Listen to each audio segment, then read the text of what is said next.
Evaluation question 3. What have you learnt from your audience feedback? Music video feedback. How did you decide who your target audience would be? During our research and planning, we used sites such as UK Tribes to retrieve our information on our target audiences and different groups within it. As our target audience was identified as indie/alternative, we managed to find out from UK Tribes the different groups that will best appeal to our music video. They were creatives and scenesters. This gave us room to evaluate whether the conventions we had been researching were applicable, and we could decide how best to tailor our project to this specific group. How did you find out what music video conventions your target audience would like? We asked our target audience which generic conventions make a music video likeable. We received the feedback that the indie rock genre would be popular for our target age range, as all of our participants listen to music in either of the two. When asked what their favourite music video at the current time is and why, all participants, apart from one, spoke about how the visuals represented the music and the lyrics. This was thought to be very important, and therefore we took this into consideration when creating our videos. The emotion in the song is shown through our visuals. When asked, our participants said that they thought a successful music video had aspects of both performance and narrative. This allows the visuals to stay interesting, but still allowing there to be a link between the lyrics and what is shown on screen. We followed this feedback by splitting our video into two sections. We have a strong narrative throughout, which is shown through the use of the gang. However, this is alongside the performance conducted by our band member. This conveys the idea of having both narrative and performance within one music video. We hope that this would allow our video to stay interesting and keep the audience's focus and attention. In what ways did you find out the likes and dislikes of your target audience on music videos? To narrow our research even further, we looked into the likes and dislikes of music videos, specifically in the indie rock genre, and what it was that made them feel drawn to certain music videos. We found consistent results in a need for a convincing performance and a build in the video to increase interest in the video. By collecting this research, it allowed us to learn some specific areas that we wanted to feature in our music video: a strong performance with a tense atmosphere in order to satisfy and attract members of the indie genre. What feedback did you collate from your draft music video? Overall, the feedback was positive, with minor critiques that we managed to change for the final version. The group were overall impressed with the editing style we used, especially the use of overlapping that created an effective look, and it is a convention used by a variety of bands and music videos.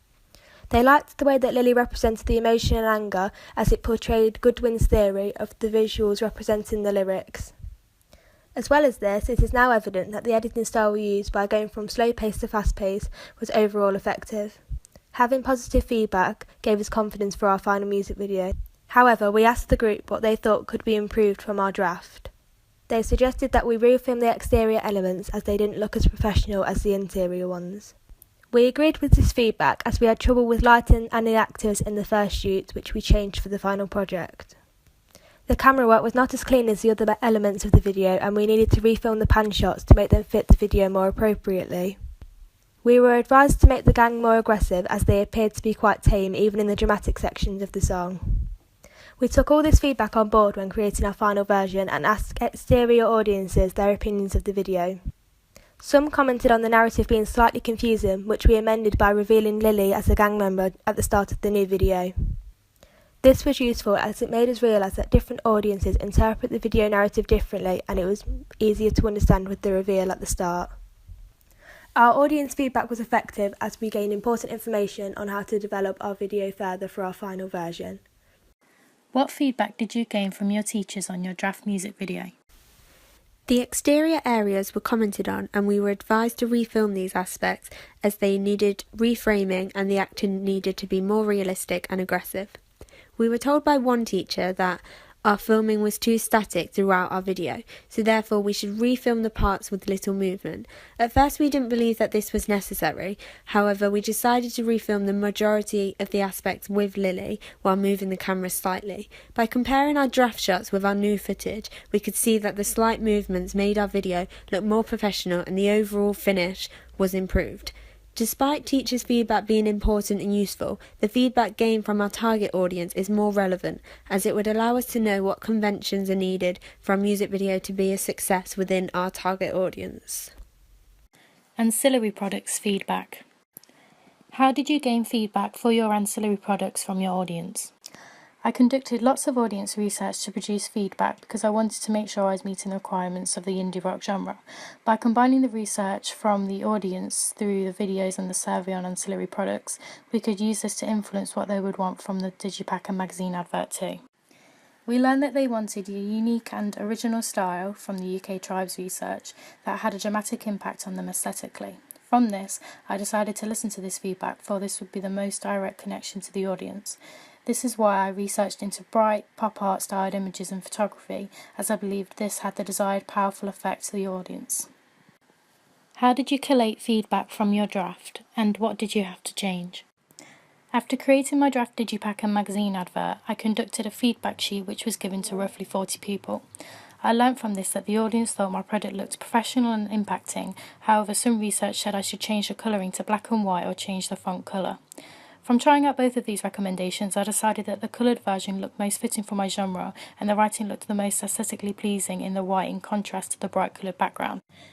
Therefore, I decided to ignore this research because I thought this wouldn't improve my product, and as this was general research, it wasn't specific to my genre's interests like my other research. I also received feedback on my ancillary products from my subject teachers and was told to create the image on the inside page of my Digipack to the same as my advert to create fluidity. I was also told to centralise my writing on the spine to make it look more professional. I learnt from this feedback that my products need to show a strong link in order for the audience to recognise them and to perfect all areas of the typography to ensure my product looked realistic. How influential has the exam board's expectations of you been? Did this hamper your creativity? The exam board's expectations of featuring codes and conventions of typical media products within my genre did influence many of my decisions, including featuring legal information, barcode, album name and an artist on the cover, as I wanted it to have the best chance of selling the most records. I don't believe this hampered my creativity though, as I was still able to use my creative colour scheme and original images in order to meet the unique requirements of the indie rock genre.